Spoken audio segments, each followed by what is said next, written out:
Welcome, welcome, everyone joining in.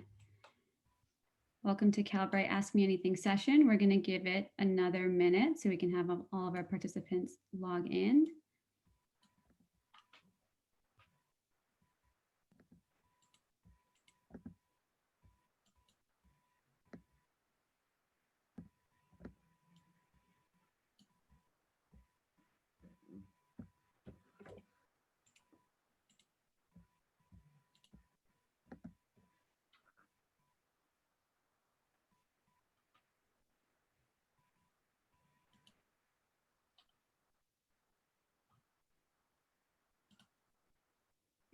For those of you just joining us, if you could please introduce yourself in the chat. We want to know who you are, your name, where you live, and what program pathway you're at, either currently enrolled in or graduate or completed at Calbright. So feel free to use the chat.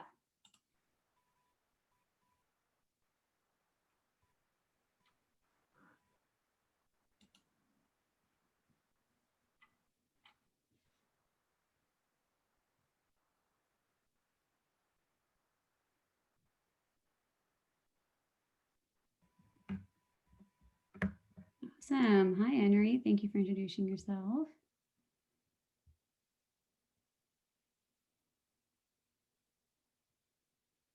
Wonderful. Okay, we're going to get started here. My name is Priya Sodha. I am the Director of Partnerships here at Calbright College. I oversee the work here in career services. We're really excited to present to you an Ask Me Anything session with cybersecurity professionals who you see here on your screen today. Before we begin, I invite you to introduce yourself in the chat. Please type in your name, where you live, and what program pathway you're either enrolled in or completed here at Calbright. Also, the chat room will be open for questions, so don't feel like you have to wait till the end. Please throw your questions in the chat. Our panelists are here to answer them, and we will address them throughout the session. Some additional notes: this event will end at 7:15 p.m. and will also be recorded. So we'll be adding this to your career services page in your portal for you to view. For more information on career services, please visit our page in your portal. We offer one-to-one career coaching where we help you with your resume, your cover letter, enhance your LinkedIn profile, and support you in your job search. At the end of the event, we will send out a survey, so we appreciate if you fill it out. Your feedback is greatly appreciated and helps us roll out more career services supports to you. So without further ado, I'm going to introduce the people that we have on our screen here. We have 4 amazing cybersecurity and IT professionals sitting in front of you with tons of knowledge and advice to help you transition into the industry. So first and foremost, when I mention your name, panelists, please give us a wave so we know who we're talking about here. But number one, I'll start with Mr. Kendrick Trotter. Kendrick is the founder of ISSA Technology and major accounts manager for Radware Cybersecurity. He is originally from the East Bay. Now, Kendrick will elaborate. Well, so in a second, Kendrick will elaborate more for us, but his journey into the industry started when he was an Uber driver, and networking got him in. Since entering the industry 4 years ago, he has grown in the software sales industry, so much so that he is a founder of his own company called ISSA Technology, which is focused on assisting underrepresented minorities by helping them break into the tech industry. He is a mentor, he is a coach, and he's a true networker. So get your questions ready for him. We have Kimberly Quan, also known as KQ. If you want to give us a wave, Kimberly is the global head of eDiscovery and digital forensics at Juniper Networks, a key member of the information security team. Prior to Juniper, Kimberly engaged with clients on behalf of her own boutique consultancy, KQ LLC. Her cross-domain experience leads to the identification of and managing against risk. She is currently, take note of this, the Assistant Director for the Silicon Valley Chapter of Women eDiscovery, Program Director of the San Francisco Chapter of ISSA, Vice Chair of the Pacific Region for the InfraGard Legal Industry Cross-Sector Council, and has been active as a board member of the High Technology Crime Investigation Association as a member of other professional associations. That is a handful and a mouthful, so we can't wait to hear more about that today. We also want to introduce Mr. John Donovan. Give us a little wave here. He's a cybersecurity technology and business leader based in Silicon Valley, active member of the cybersecurity community in the San Francisco Bay Area and beyond. John is passionate about developing the next generation of cybersecurity engineers and leaders. He has partnered with businesses, nonprofits, educational institutions. Calbright is right here. He's going to be soon to be, right? And brings security content and opportunities to students and people looking to make a career change to cybersecurity. John is past president and director at large for the Silicon Valley ISSA and is a member of other security groups. He's been active with ISSA International, the ISSA CSIO Advisory Council, and a member of the CSIO Executive Forum. In his day job, John builds and runs security programs and is currently Chief Information Security Officer for Malwarebytes. Lastly, Mr. Jimmy Sanders, our networking guru over here. He is head of info security at Netflix. Jimmy has spent the better part of 2 decades securing data and systems from cyber threats and building resilient compliance programs. At Netflix, he's responsible for managing the security for DVD.com. He also serves as a San Francisco area chapter of the Information Systems Security Association, ISSA, which I've been referring to. Since 2014, Jimmy Sanders holds the following certifications: CSISSP, CRISC, and CISM. Now, I've spoken a lot, and we want to hear from our speakers here. We want to hear from you panelists. So I'm going to open up the floor, and I would love for you if you could tell me a little bit about yourself. We'll do a quick round of intros. And let's begin with Mr. Kendrick Trotter. Please tell us about yourself and what brings you here to speak with our students today. First and foremost, Priya, thank you for having me. I know you mentioned that this was recorded. I'm definitely going to need to crop out that introduction because it was amazing. A little bit about me, everyone, is my name is Kendrick Trotter. Originally, I'm from the East Bay. I was raised in a single parent household. We moved around a lot. And as a kid, I kind of realized that my way to a better life would probably be through sports or entertainment. I was fortunate enough to play college football at the University of Idaho. And I came home, I didn't really have much of an idea of what it was I wanted to do. And by chance of an Uber interaction, I was actually educated on the software sales industry. So here, in addition to all the other panelists, it's my honor to speak with you all a little bit, not only about the engineering side of this house, but also some of the opportunities in regards to customer success, sales, and so forth. So really appreciate you having me. And thanks again for the intro, Priya. Awesome. Kendrick, why don't you popcorn it to another speaker? All right, popcorn. I'm coming for KQ. Thank you, Kendrick. I am Kimberly Quan, aka KQ. I grew up in the Bay Area, and I stumbled into IT and InfoSec. I actually have a legal background. I was a paralegal for many years, but I was a little bit on the nerdy side, and so I kind of forayed into that area. I was the first of my family to go to college, but I actually was not able to finish based on based on financial issues and some health issues. But I went into the working world, always intending on finishing up the degree. And I just kind of kept working and working and working, and went from the legal into the technical into the InfoSec. And so I'd love to share my experience with everybody and help you out with whatever I could do to give advice or just share with you your experiences as well. You want a popcorn? Yes, JD, please.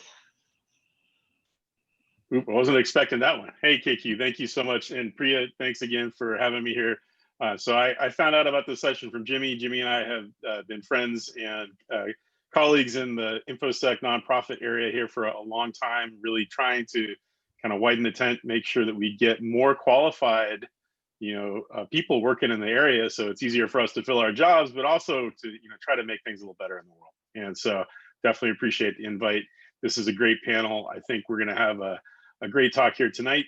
And the last thing I guess I need to say is I definitely have to click that intro again. And Priya, I promise if we do this again, I'll send you a shorter one though.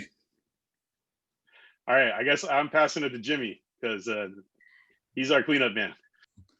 Thank you, everybody. It's great to be here. I'm Jimmy Sanders. I'm passionate about security, but I'm also passionate about people showing their commitment and their passion for improving the status of other people's lives. KQ, Kendrick, John, I've had a wonderful conversation with Priya. We're all intentional about pushing it forward and paying it forward. But the one thing that we will ask from you is that, yes, we're here. Yes, we're talking to you. Yes, we can tell you about the amazing opportunities that are available to you, but it's up to you to apply passion and commitment yourselves. We will crack the door open. It's up to you to burst the door open. Thank you. It was awesome. Thank you so much. So I want to move us right along. Can we see the slides still? Okay. Zoom. So I'm going to move us right along. So many of our students will be transitioning into the IT or cybersecurity industry. So I would love to ask the group here, what does transitioning into the industry look like? I'm actually going to kick this off and throw this one to Kendrick. But can you give us some tips on how one can transition from past jobs and some strategies on how to do it in the industry?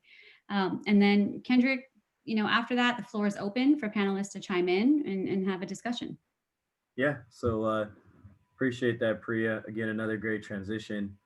I think that we talk about this a little bit later in our slides, but a lot of times when you're trying to pursue a job or an opportunity, it's not always about what you know, it's about who you know. And more importantly, how you go about getting to know the right people. So if you have ambitions to be in a role similar to KQ or in a role similar to JD, I think the first step would be, adding them on LinkedIn, trying your best to create a sincere relationship, but also going through their followers and seeing the type of people that they follow, learning the types of communities that they attach to. And it kind of reminds me of when I was an athlete. When I wanted to play a certain way, I would study film of athletes that I wanted to play like, and study, and then I would, mimic their actions in my training, with the goal of hopefully replicating their success or exceeding their success. So I think that, there's a unique time that we're in right now, specifically for jobs, but the more things go digital, the higher the demand goes for IT. And the higher things go for IT, the more important it is to secure that experience, right? So if you're thinking about cybersecurity and you're thinking about the future, just know, it's a really good and opportunistic space to be in. We're going to talk a little bit more later about networking, but one thing I think is really important as you think about transitioning into the industries is what you enjoy doing. What is it about what your studies have been? What topics or exercises, people you deal with excite you, make you, feel like you're getting energy from it, not just that you're checking a box, and to really start kind of delving into that, because there are so many positions out there that it's important to think about a position that you want to go into, that you're going to enjoy working that 40, 60, 80, 100 hours a week, depending on, what the situation is and the role you're going into. And sometimes our work can be very reactive, meaning that something can happen, and that can mean that you're going to be, on the clock more at some points than others. So just really, introspection at this point is really important as well. So maybe I can jump in for a minute, and then Jimmy has anything to add here. It got me thinking, one thing I didn't put in my intro, and really hearing some stuff about how people grew up. Like, where did you start? So, for me, I grew up also in a single parent household, younger sister.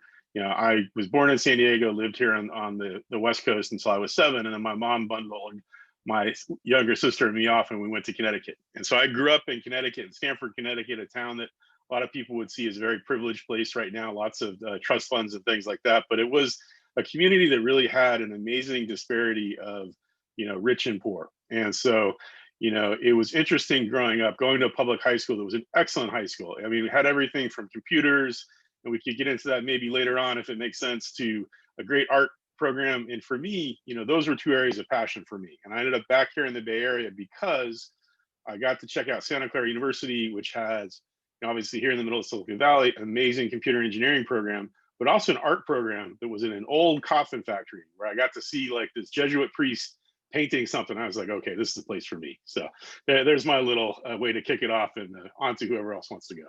So I would say, what does transitioning into the IT or cybersecurity industry look like? It looks absolutely amazing right now.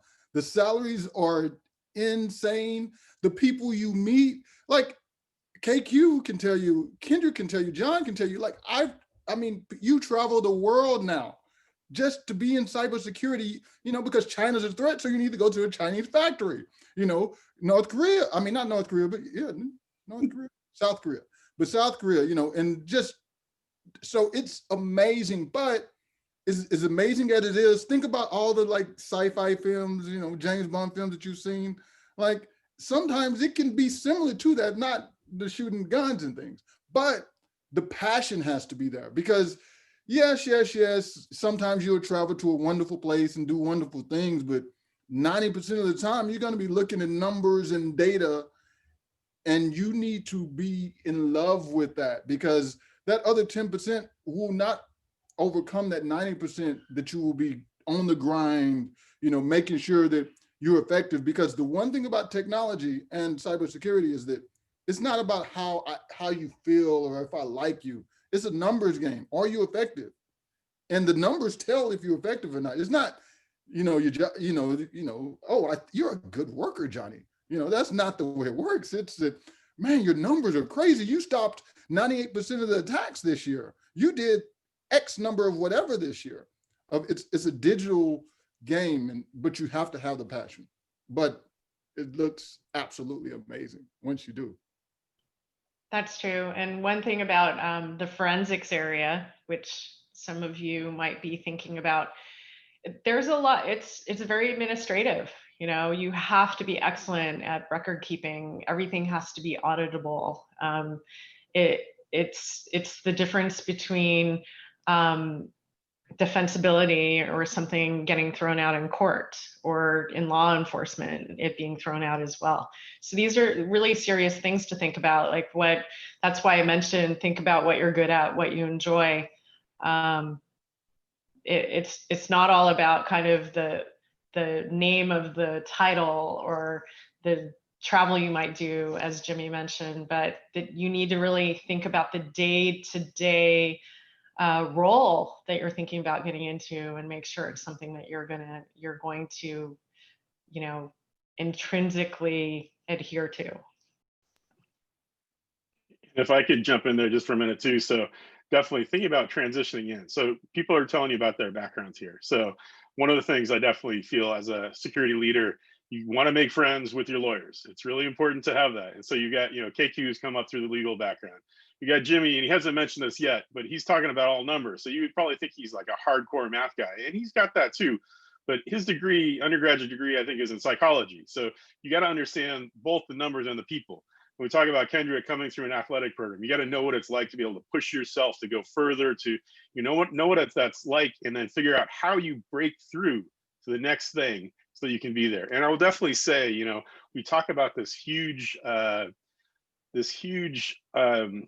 what's the right word here? There aren't enough people to fill the cybersecurity positions, right? We talk about this all the time, but then you go and you look at the jobs, and I'll admit the positions I have listed here are too, they're senior positions. So how do you get in with an entry-level position? How do you get into some of those things? We'll probably cover some more of that here as well.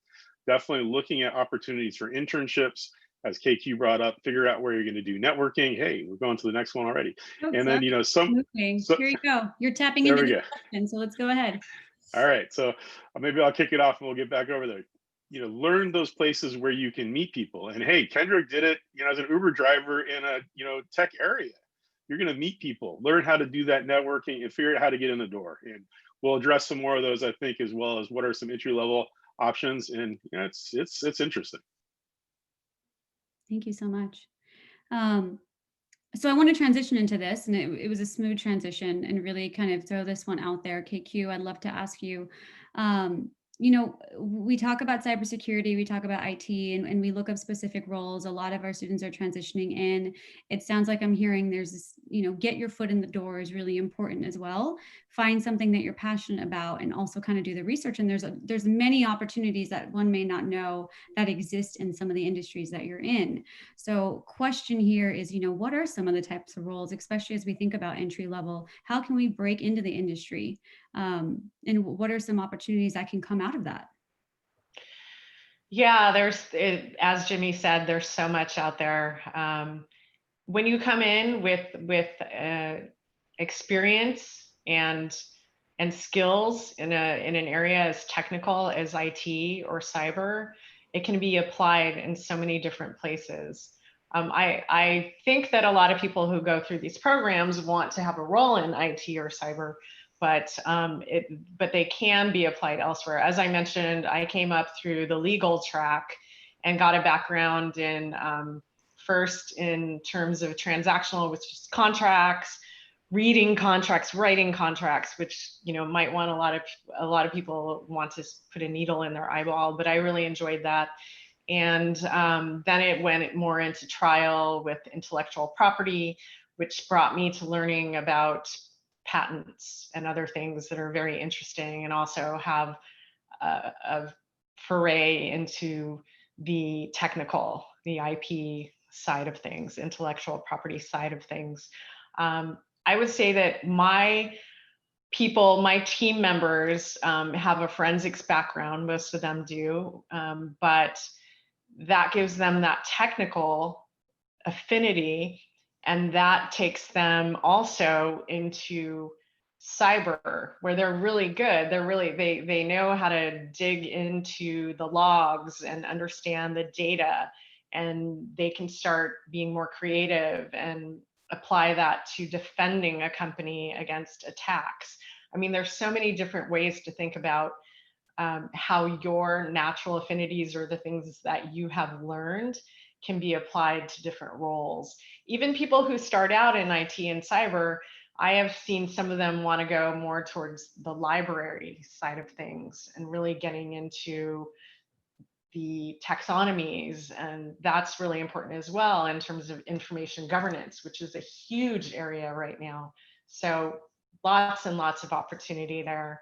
I don't want to take us too far outside these programs, but what I'm trying to communicate is that just because you're studying a certain thing and you can go down that path doesn't mean that you're pigeonholed into that direct area. Thank you for that. I have a question in the chat here. So Cameron asks us, I'm getting close to finishing the IT support pathway and planning on continuing onto the cybersecurity pathway. What are some resources to prepare and supplement my studies? It's open, free for all.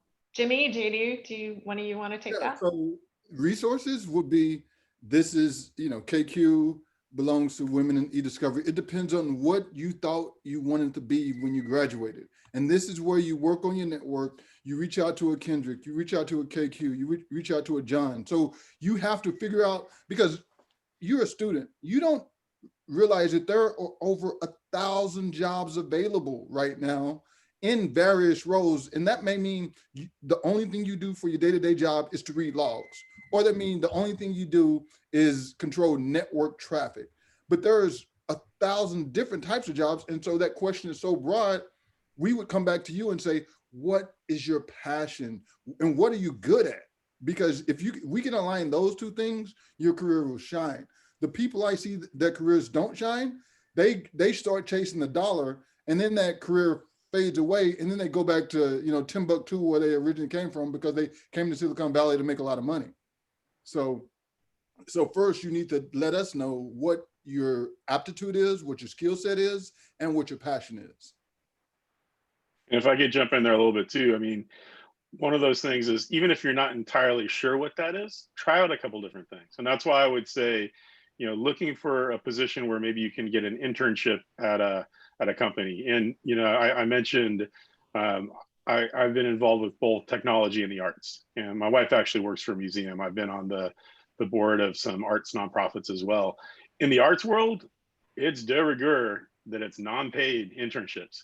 In technology, you're going to get paid. Now, you may not get paid super big bucks, but you're going to get paid, reasonable. This is not like, minimum wage kind of thing, just fetch the coffee. This is like real stuff. And in the pandemic days here too, it's interesting because everybody's working from home, so you can get your own coffee. I guess the last thing around that is, like Jimmy said, look for your resources and try things out. I mean, I think one thing I would say is, it's good to kind of get an idea of different companies you might want to work for, but be realistic in kind of where you're going. And it's last thing I may add around that is you can often ask people to do an informational interview. Like, let's say I've got a position out there, and now I'm going to get a bunch of requests for this. I see what I'm getting myself into. So, I may not be able to hire anyone on the call here. Maybe I can. If you got the qualifications, please apply for the jobs I got open. But I have a security architect position, which is a pretty high level job, and I have a senior SecOps, engineer position. I don't have entry level right now, but most people will be open to doing an informational interview. It's like, hey, tell me more about kind of what your company does. Tell me more about kind of what it's like to work in these areas. And a good way to get those introductions are through those networking events and other things like that. Kendrick did it from driving someone in a car, right? There's a couple points I want to make too. Jimmy, you and I kind of think alike from a mental standpoint. I've seen the word painful, right? How painful is, going through the programs, especially as one juggles employment elsewhere. And we have to change our mindset, right?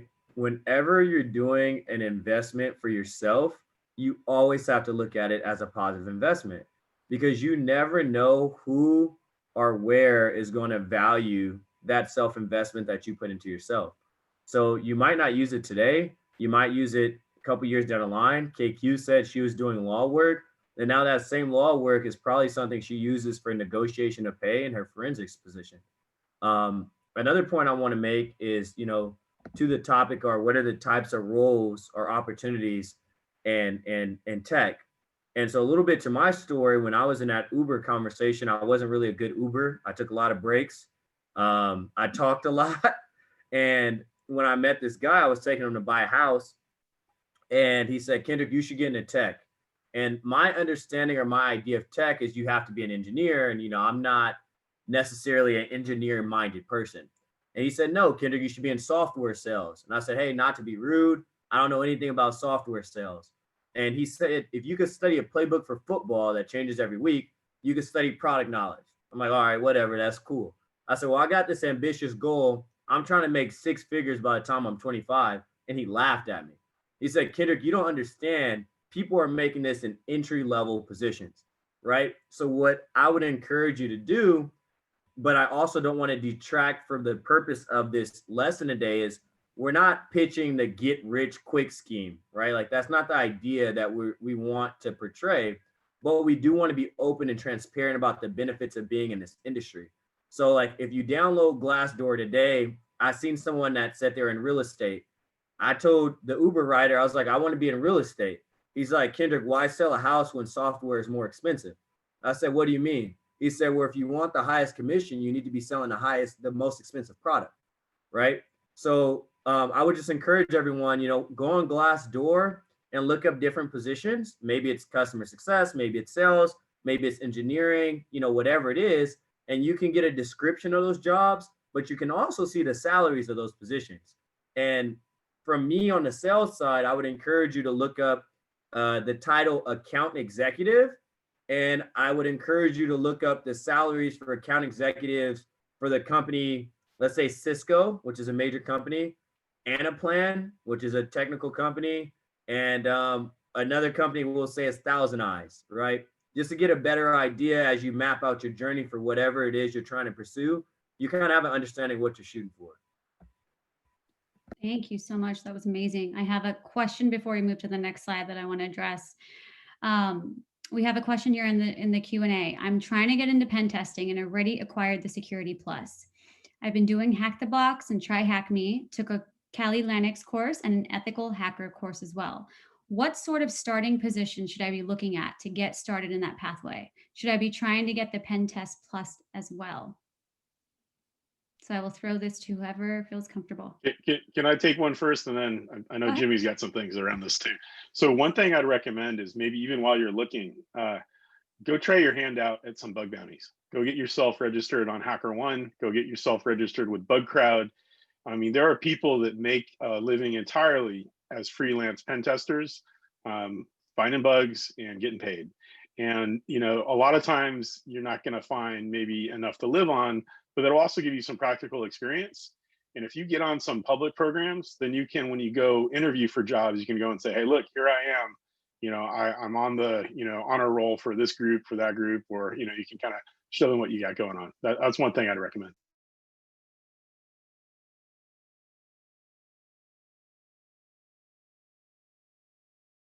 Awesome. Jimmy, did you also have something you wanted to share? You're good? Okay, awesome. Okay, we're going to move on to the next. So we talk a lot about this topic, networking. Personally, this is one of my favorites.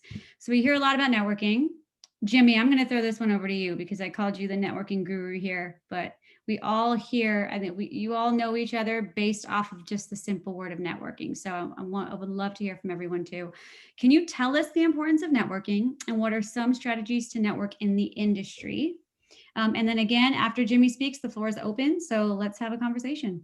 So when I first started in cybersecurity in 2006, I ran the security for a company and I didn't do any networking. I thought I was good because we passed the audits and we passed this, you know, I just passed the CISP, blah, blah, blah. And you don't understand about salaries either because you're not talking to anybody, you're not networking. And I went to an ISSA meeting. And next on my left side was the head of security, CISO, Mark from First Republic Bank. And on my right was, you know, Marianne from HP Enterprise. And that was my first, and if you don't, so most of you may not even realize who I'm talking to, but they're like super senior security people who were like legends in cybersecurity. And that was my first introduction to just meeting people, and they were just open to talk. You just had to show up to the meeting. And so the thing about networking generally is this, you actually have to show up. And the problem that I had was I thought that in security, you kept everything secret. Everything was James Bond. You don't disclose things and you don't talk. And that's what the attackers and the media portray. The attackers would love it if you don't share tools and techniques. And so by networking, it increases your ideal of how you negotiate because, hey, trust me, when we talk about, hey, this company gives sign-in bonuses. This company gives bad stock options. This company's this. The other thing is about your skill level. So you can talk to people about, oh, I'm at this level. What type of job do you think I'm ready for? And so when I started networking, I can put it like my networking alone probably doubled my salary just by talking to people and saying, oh, Jimmy, you making what? Oh, man, dude, that's a rounding error, you know? And so when you don't talk to people, because most people don't want to talk salary, you think that, perfect example. So I was at a job, and this is why I left this one job and went to another job. I was making $65,000 a year. And they gave me a raise, and they made the raise $69,500. And I said, please give me another $500 and I'll be super happy, right? I left that job, went to another job where I made 110 based off networking and talking. And that was just one job. Anyway, long story short, that networking will blast doors open for you if you have the drive. I agree. It's really important to get out there and meet people, find people that you connect with, even at the phase where you're exploring opportunities. As I was saying earlier, kind of the world is your oyster. You know, find a role that sings to you, it speaks to you, see what other people are doing, you know, meet people out there, and, you know, there could be something interesting they're doing and you want to ask them, like, how do I go that path? And people generally want to help you. I think the thing that holds a lot of us back is feeling like we're not going to be received. All of us here who are on this panel want to help people. None of us are going to, you know, blow someone off who asks us questions. We want to pay it forward. And so I myself am an introvert, and I know a lot of the people who know me are like, oh, you're so full of crap, KQ. But I am. It takes a lot to get me to go into a crowded room where I don't know people and just start talking to someone But really, in these opportunities where, where we're sitting down with people, where we share ideas and we have something in common, we all work in this industry, or we want to work in this industry. It makes us all closer and more comfortable to reach out to each other, and don't miss that opportunity. It's made a huge difference for me. I have not had to, knock on wood, I have not had to distribute my resume in many, many years to a cold audience, because I have people that I've networked with who know me and they're looking out for me. So even if I'm not looking for an opportunity, they hear of one and they're like, hey, KQ, this sounds great. Maybe you should take a look at this. That's what it's about, this world where we network, and it makes the world smaller and more quality for all of us. That's my touchy-feely thing. And I also noticed there's not that many women here, but I am a rarity in the industry, and I'd love to help women in the industry. We hold each other up. Not that I don't have a problem with men, obviously, lots of male friends as well. But those of us who have broken into it and, have kind of had to cut through walls and other structures, people like me want to help other people. We want to lift each other up. And so I would love to help anyone who who's hitting those walls, or who has questions about, how do I get through this boys club or what have you. Been there, done that. So please reach out if I could be helpful.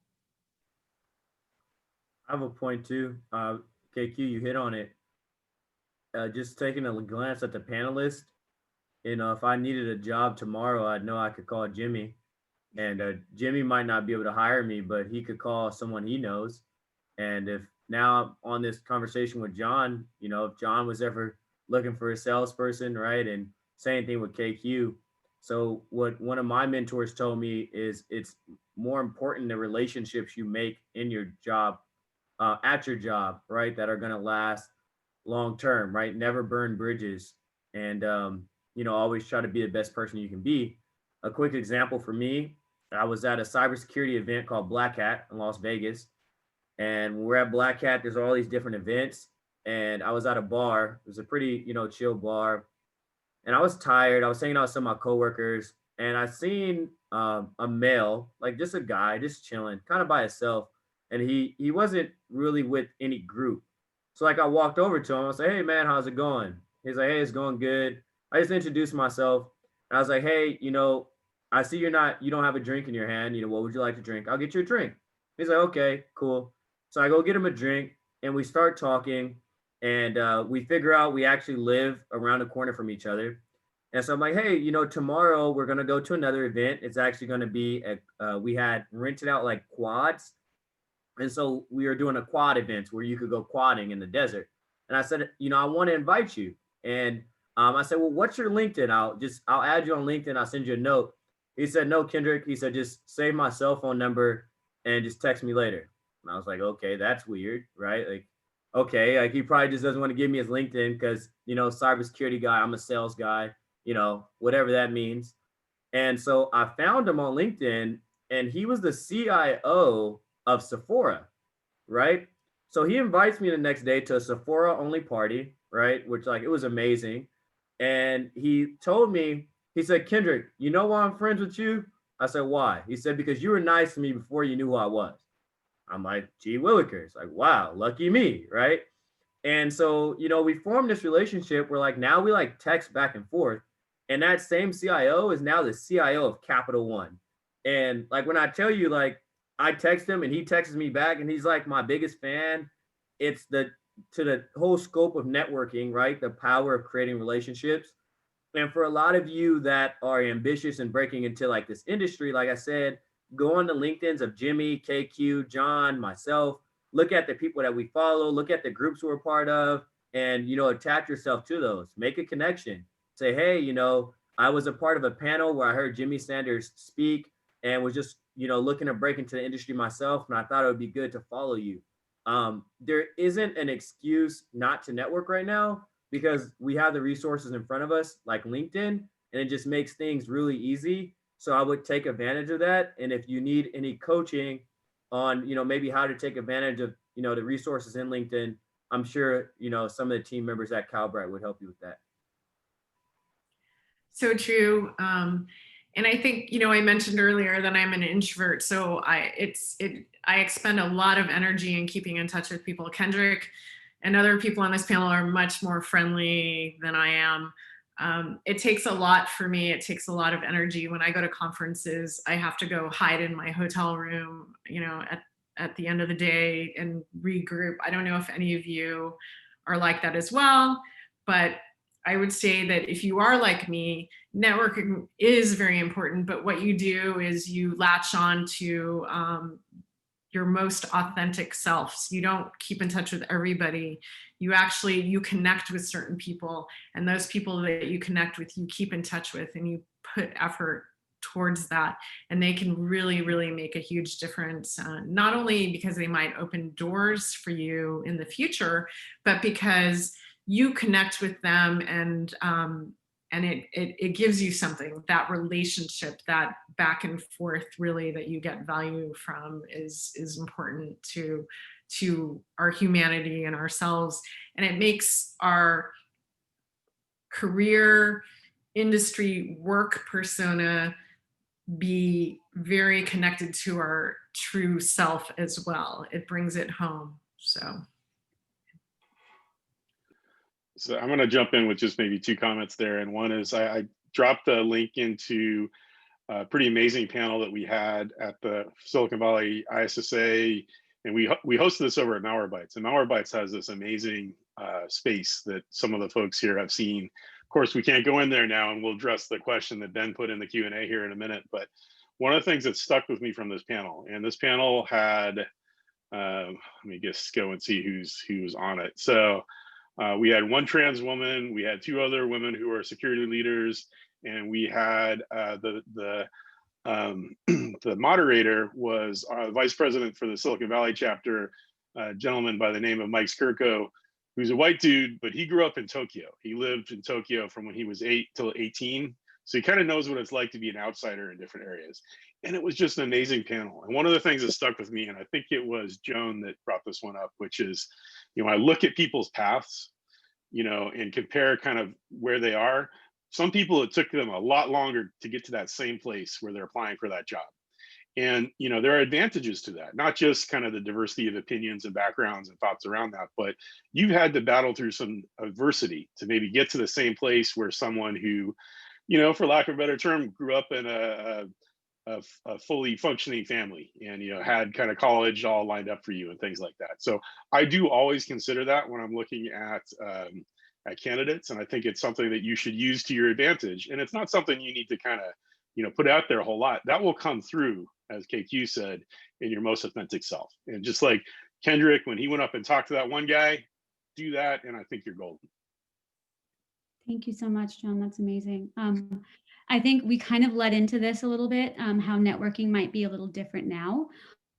So we did have a question is, what are some effective methods to network during the public health crisis? I know, Kendrick, you mentioned LinkedIn, but if there are specific networking groups or membership organizations or places that our students can Google, look up, and start getting the ball ahead right now. So if they're into security or cybersecurity, there's obviously ISSA, there's ISACA, there's ISC squared, there's HTCIA, there's Women in eDiscovery, and there's Infogord, there's Us in Technology. So I can provide a list of numerous things to Priya, and she can provide it to the students of Calbright. That would be super helpful.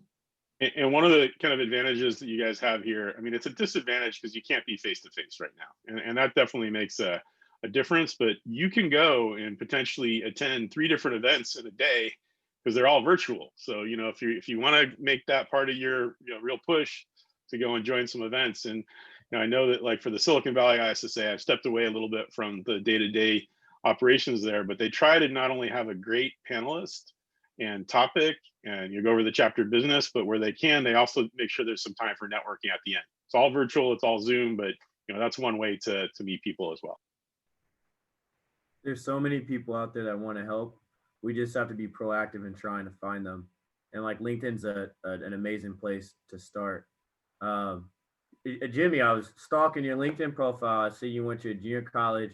And I know everyone kind of has a bit of an abnormal journey into tech. And I think that's really inspiring, especially where you are today. Can you just kind of touch on that very briefly? Because I think when someone sees Jimmy Sanders and they see, working at Netflix DVD, it sounds so far away. It sounds impossible. And I'm thinking Jimmy was probably a 4.0 student his whole life. His parents were probably in tech, and it must have been a red carpet. So that wasn't the case. So, I mean, relatively speaking, no, it wasn't the case. I'm the first to graduate from college, or graduate from junior college and university from my family. So, long story short, I was really good at math, but I sucked at engineering because it would bore me to death. And that's why I tell people about following your passion. I failed out of University of Houston. And then I just was a journeyman at junior colleges. So I went to, in the Bay Area alone, I went to 6 different junior colleges. So, from Merritt to, Chabot, blah, blah, blah, blah, blah. But anyway, once I found tech though, because I didn't know what my passion was. But once I discovered what my passion was always computers. It was just that at the time, because I'm an old man and you didn't really make money in computers. And so I was like, oh, I got to pay bills and stuff. But once I said, I don't care anymore, I'm just going to go straight to my passion. And so I was a machine operator between my time at University of Houston and my time at junior college. And I just quit my machine operating job. And they thought I was crazy because they were like, Jimmy, you can make $35,000 a year, and you can retire and blah, blah, blah. And I was like, no, I don't want to do that. So I did that. And so I remember being at University of Houston, and this may be for Calbright students and other people, but I was the old man at the university. I was like going on 30 at San Jose State University. So it just shows that it doesn't, that's why I say about the commitment and the passion. And, because the reason why I didn't go into computers was that I thought you didn't make money. But once I got into computers because I loved it, you make money, but you don't go for them. You don't chase the numbers. That's why I was saying, like, when you find something that drives you and it doesn't suck the energy from you like a vampire, it actually gives you energy. And you even if they're tasks that other people would think are mundane, something about it, you really enjoy it and you're able to put your passion into it. And even when you're exhausted, you enjoy it because you feel like you're really accomplishing something that feeds your soul. And I know that sounds corny, but that's what we have to find. I think the biggest obstacle for people is being focused on the job that someone else tells them they should be doing, or that they feel that they should be doing based on some definition out there, without enough introspection about what you, like I said, what you really enjoy and what's going to lend towards what you are directed towards from not only your what you've learned, but your actual like intrinsic ability. And again, like I keep talking about it, but authenticity. And it takes a lot of work. You have to drill down into, that's an exercise. You have to figure out what you're really good at and what you really love to do. And that's something that not a lot of people stop. They're kind of going down the path of what they should do or what's typical. And that doesn't always serve people well. Hey, can I maybe ask a question to my fellow panelists here, and maybe even throw this one out to Priya since she's the moderator. I'm going to turn it around here a little bit and say, what was kind of the first job where you felt you were kind of in this industry where you wanted to be, whether it was tech, security, whatever it might be? I'm going to call on Jimmy first. My first professional trip to, I guess, New York. So I was in New York and I looked around and I was surrounded by all these other security professionals, and I guess that was the first one, but now it's like every day I get to, chat with KQ or John or Kendrick or, of various other people who are doing amazing things. But it was New York, and I remember because it was it was a draft day for NFL. So Kendrick, you can appreciate this. And it was like 2008. And so it was like an amazing run for me because I went to like New York to Japan to blah. It was just amazing. And then you realize, like, damn, security is amazing. Like, I can do this. I can walk down Wall Street and mingle and network and Clearly an extrovert. I would be happy to share my story. Actually, this is interesting. It kind of deals with transferable skills. So mine was also in New York. I went to graduate school in New York. I was out there for 5 years, but I was actually working as a personal trainer for a year when I was, I finished what I studied, but I told myself, I actually don't even know if I want to do this. And so I started, I was working out at the gym. I taught fitness classes, and the manager there was like, do you want to be a personal trainer? We need more female trainers. And I said, no. And he, interviewed me without realizing it. And I took the job. And what I learned from that was I loved coaching people to get to where their true potential, where they really deserve to be, and understanding that through mindset shifting, right? And that comes to me full circle here, doing career services and helping with career coaching. It just was that skill and that desire and that passion and that one function, and I could translate that into any job that I do. So that's where my passion comes from, is really coaching individuals to realize their true potential and the opportunities that they could take advantage of. Yeah, so thank you for that question, John. That was very insightful. I do have another question in the chat that I'd love to address. Is we talk about networking, we know how important this is. How does one really network without the other person, without you knowing the other person, right? So we have this great question. How do you network without actually knowing the other person, especially when it is someone who is new transitioning into IT or InfoSec?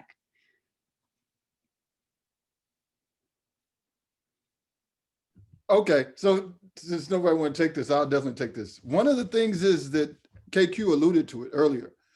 A lot of we want to pay it forward. We want to reach out to people.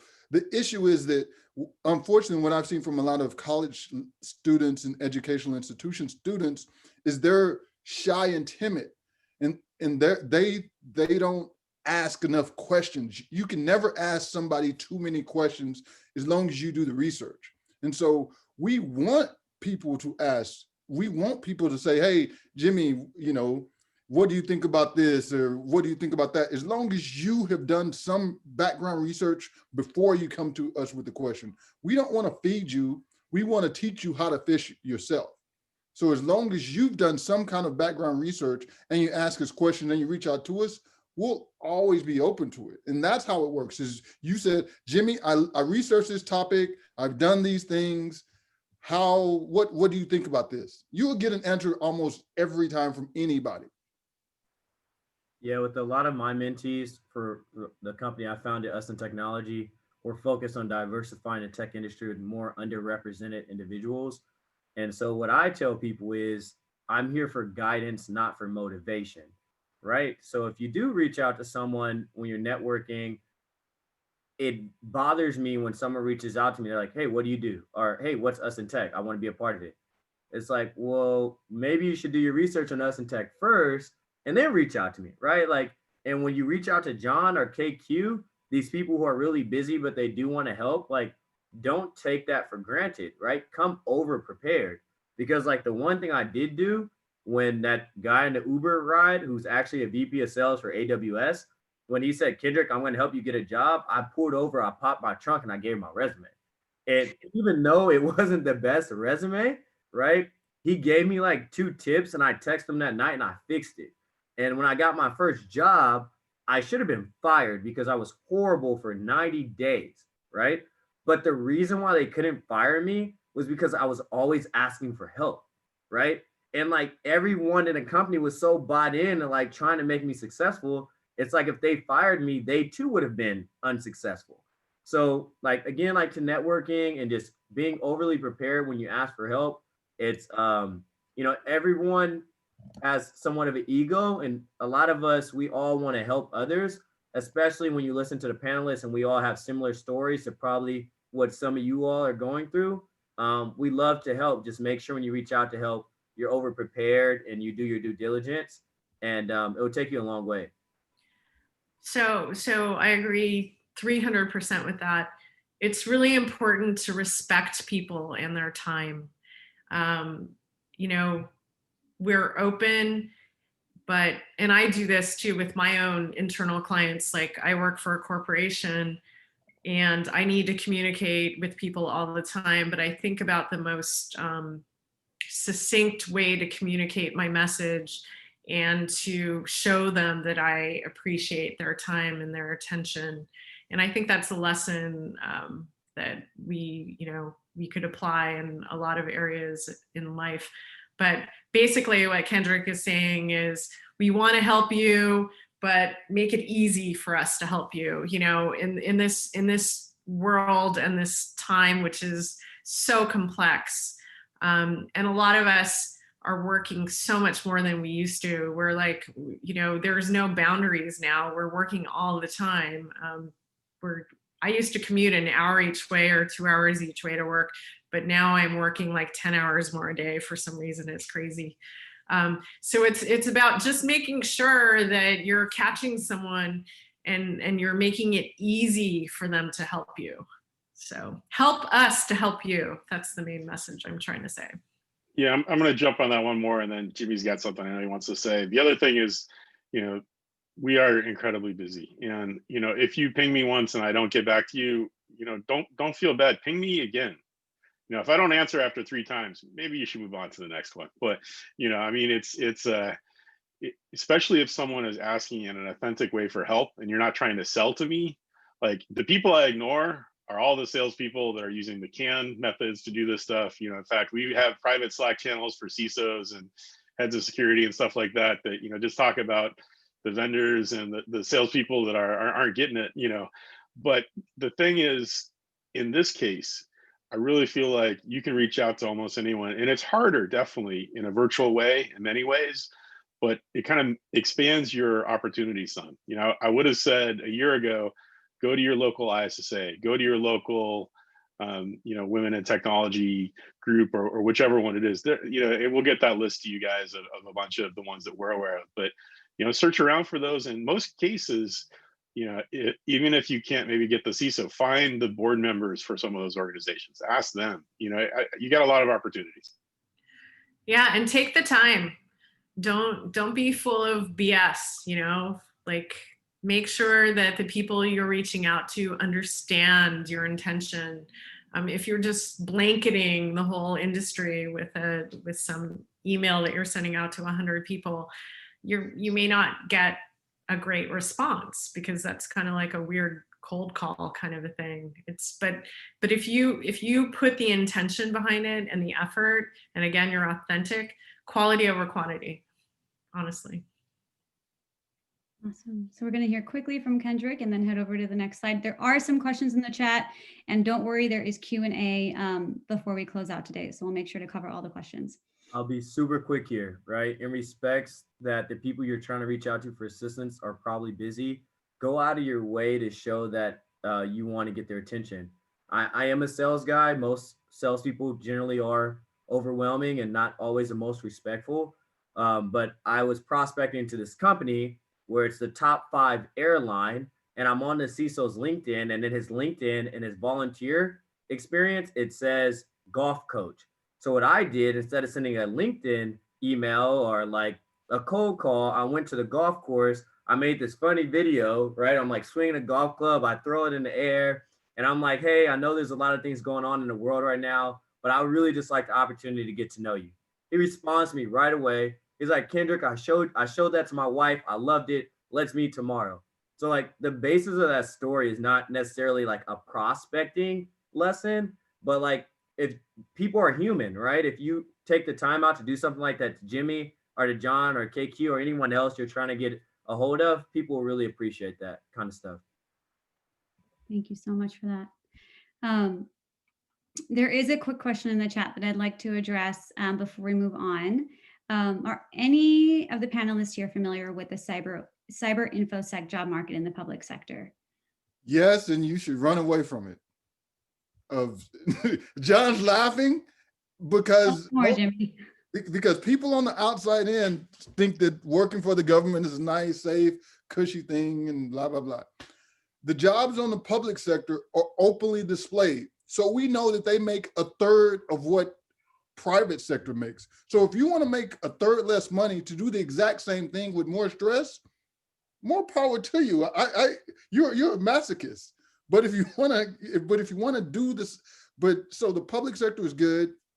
And we know people, I know people who work for the cities and universities and things, but their salaries are open and I can introduce you to them, but I would recommend that you at least look at the private sector first because the money just isn't there.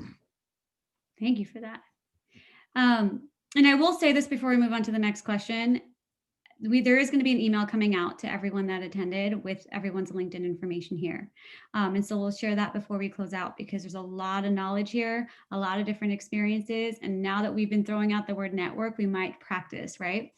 And everyone here has said that they're open to having conversations. So let's test this out. So let's move on to our last question here. Bear with me with my mouse. Okay.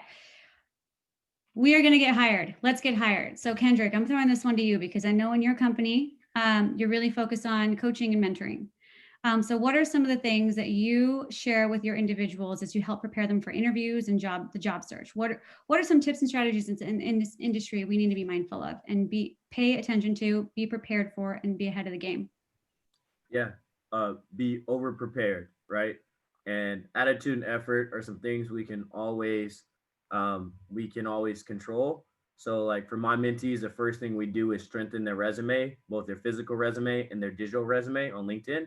So for some of you, if you have that resource at Calbright, I would definitely take advantage of that and understanding how to tell your story, right? Like I'm in sales, but I think this would be, pretty common across all the different jobs is learning how to tell your story, because a lot of times when you tell your story, you can help to educate the interviewee or the interviewer on some of your skills that you have, your transferable skills. Even if you worked at McDonald's, like why working at McDonald's would be relative to like an IT security job, right? Or, just understanding your story, some of your natural skills and attributes and tying that into, business value that an interviewer would care about. And also like if you're interviewing for a certain job, see some of those skills and put those skills in your resume. I have strong feelings about this one. I am a tyrant when I'm interviewing people where I ask for situational, for the person to tell me a situation where they've exhibited experience or a certain behavior. And a lot of people go back to the hypothetical like, oh, well, this is what I would do. And I try to steer them back. No, what have you done? Because one of the greatest indicators is what people's actual behavior has been in a situation. And so if you're going to go in and interview for a position, have strong examples of how you have performed that task, that role, been skillful, that you could speak to authentically to show. And the person who's interviewing you is going to know the difference between whether you're making it up as you're kind of sitting there trying to come up with a hypothetical, as opposed to you're able to speak to it in an authoritative and an experienced manner and can answer questions that come up from it. Just don't make it up. Be really prepared, as Kendrick said.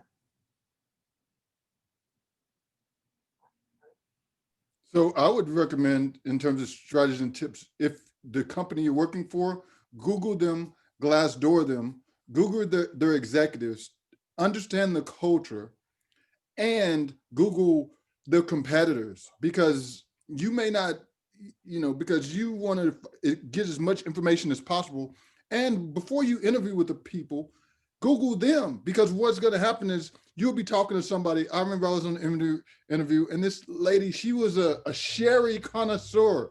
So me and her started talking about sharing, and things of that nature. So, and like Kendrick was said, do strategic, specific research for the position. And what is the future for this industry? The future for this industry is absolutely amazing. We have such a talent shortage. We're looking for so many hungry, talented people. But the thing is, you won't suddenly just start making a lot of money, or you won't suddenly get hired by 1 million people. What it takes is a commitment from yourself and a drive from yourself to show that, yes, you may not get hired on the first interview, but if you're still working on projects, if you're still grinding it out a year later, 2 years later, we're going to pick you up because we saw that you're not just flapping in the wind and all of a sudden you didn't get hired, so you go to another industry. We need to show the commitment because, like me, I mean, and KQ and John and Kendrick, like, I realized I've been in the industry over 20 years. I was like, whoa, that's a long time, right? So, this white hair didn't come from nowhere. I want to challenge that. I want to add to that actually and ask this question. We talk a lot about interview skills. We talk a lot about behavioral examples, especially in your interviews. Soft skills and transferable skills are huge, especially when you're transitioning into new industries, right?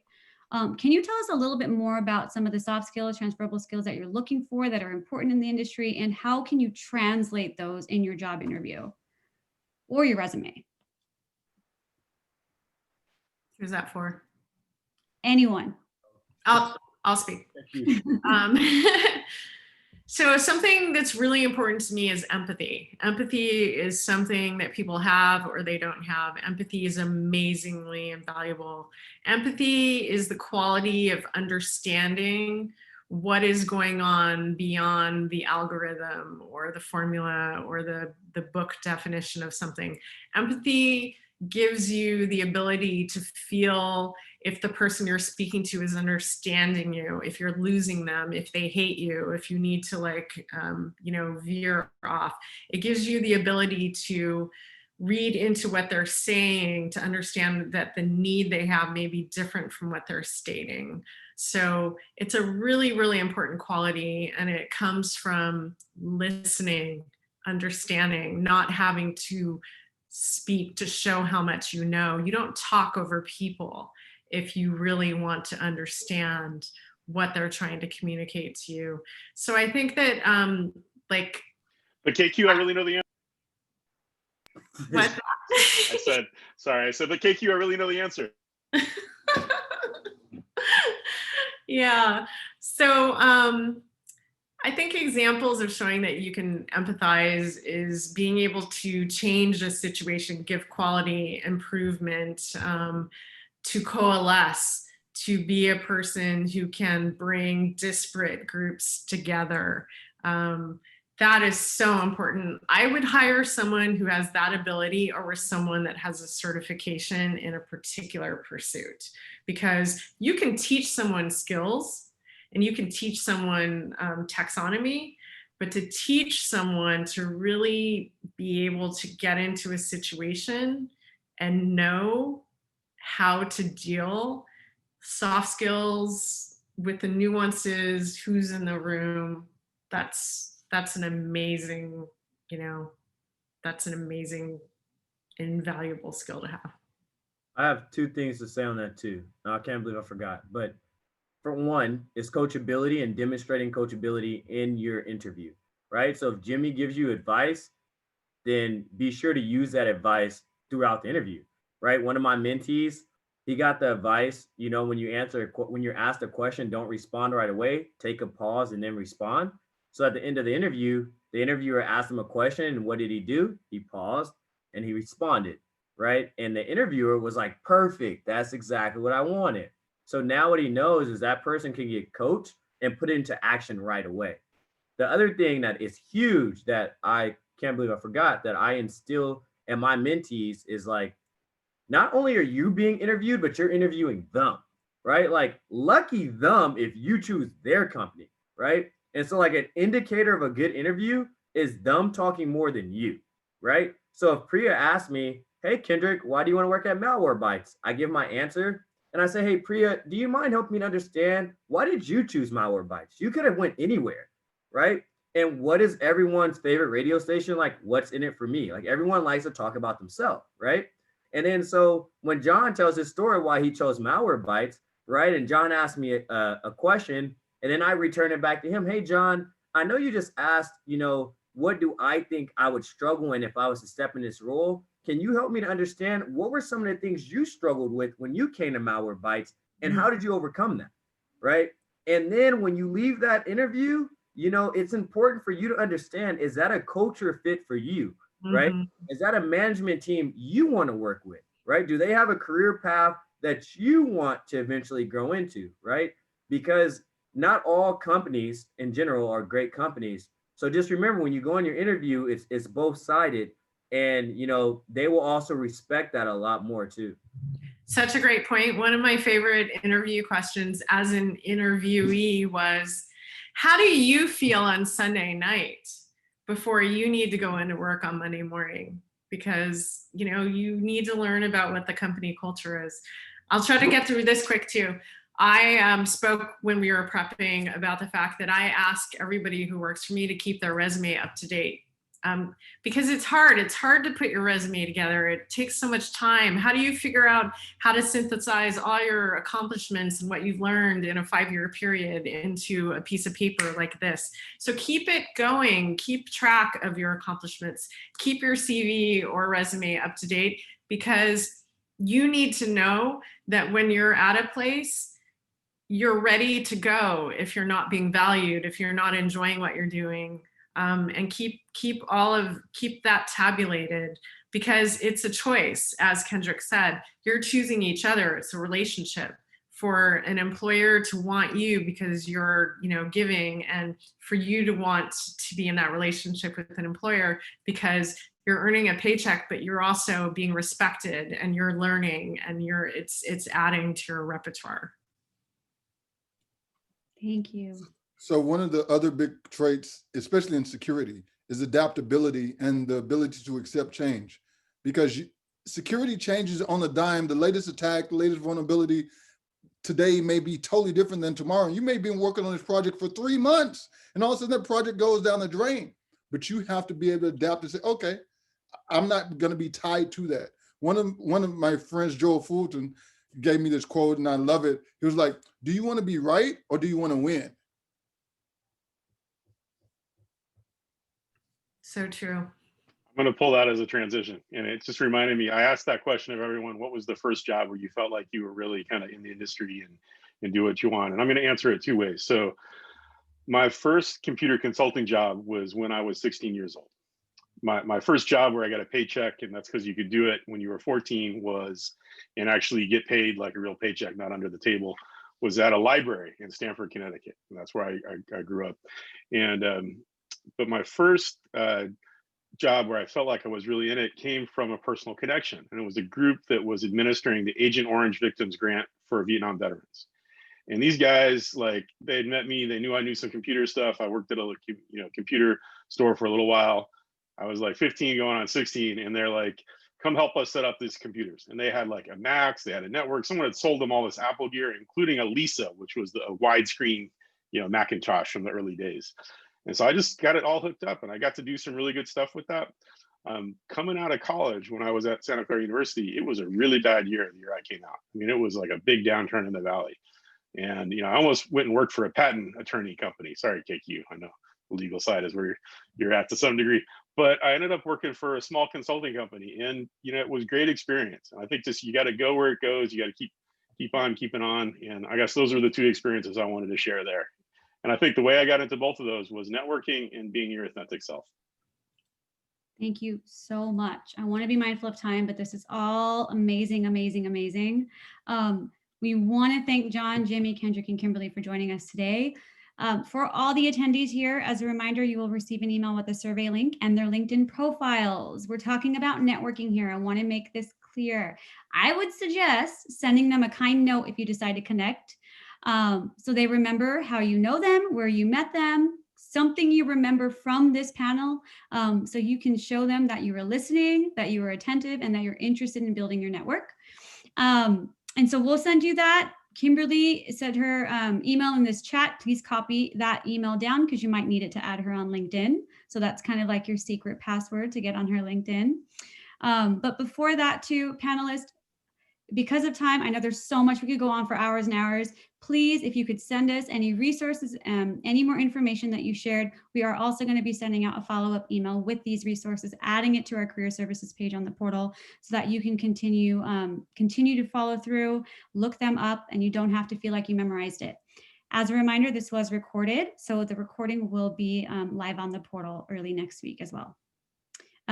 So before I close, any last minute questions? I could take one question or any thoughts from the panelists, any burning Yes. statements you forgot to say. Yes. So I was going to answer this one earlier because when I work with students and I've seen this, they're like, oh, you're lucky to be in this position. Oh, this is lucky. No, lucky is, it's opportunity, because you could easily, Kendrick could have easily been in the car with a guy and not had a resume ready, or not had to drive to keep it going. That's not luck.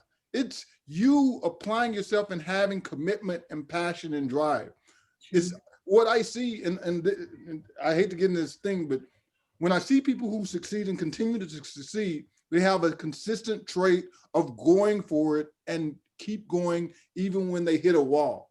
What I hear from people who may not be quite as successful is they hit a wall and they complain about the wall. Oh, this wall is so high. Oh, this wall is so wide, you know, and trust us, we all have walls in our lives. But guess what? That's why we're wall breakers. Yeah, it's obstacles are obstacles and you get over them or you don't. One of my first jobs that was like really a turning point for me, I was 15 years old and I started working for Nordstrom as a cashier, and that company beats into customer service, being empathic to thinking about the client. And that has been part of my experience in my work world ever since. So huge. Last thing I'd say about that wall that Jimmy's talking about, sometimes the best way is to break through it. Sometimes the best way is to look to one side and realize that there's a big hole or that the door is open and just walk through that door. Continue to dream. No one here today had a perfect story. So I think you should be inspired by where we started more than necessarily like where we ended. And if we could do it, you all can do it and do way more. So it's an honor. Awesome. Thank you so much. And on that note, thank you, panelists. Thank you, attendees. Thank you, Calbright and Priya, for ranking us. Yeah. Thank you. Thank you. Mr. Ian Riggenberg right here on camera. He's one of our instructors here, and he says a big thank you. Chris Burke also says a big thank you. And we will send an email out shortly. So thank you all so much. Have a great rest of your night. Thanks for having us. Thank you. All right.